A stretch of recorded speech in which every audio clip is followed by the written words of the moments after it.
The Lord of the Rings, The Rings of Power director J.A. Bayona explains how the show took inspiration from Peter Jackson's movies and why they may never acknowledge them.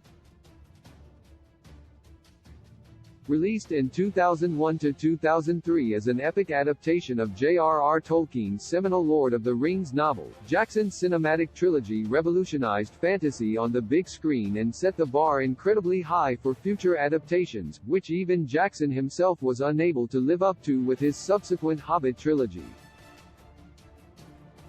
Since then, Jackson has moved on from Middle-earth with various other projects.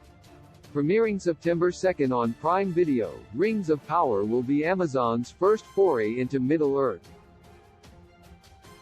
The tech company purchased the television rights to Lord of the Rings in 2017 for $250 million and immediately made a 5-season commitment to Rings of Power worth a whopping $1 billion in production costs, making it the most expensive TV series ever made.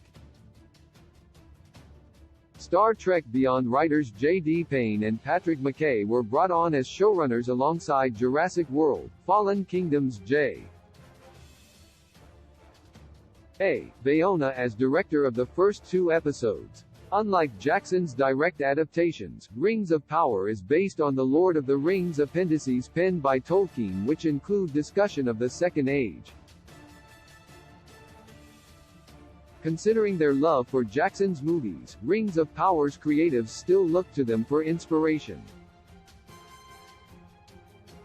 During a recent interview with SFX magazine, via Games Radar, Bayona further discussed how they look to Jackson's movies for inspiration.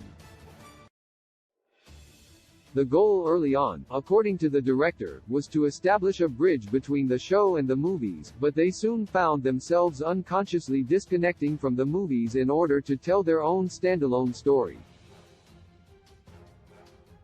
Read what Bayona said below. Bayona's comments are a good indication Rings of Power won't acknowledge the Lord of the Rings movies in any substantial way. Perhaps this is also an explanation why Rings of Power never consulted with Jackson.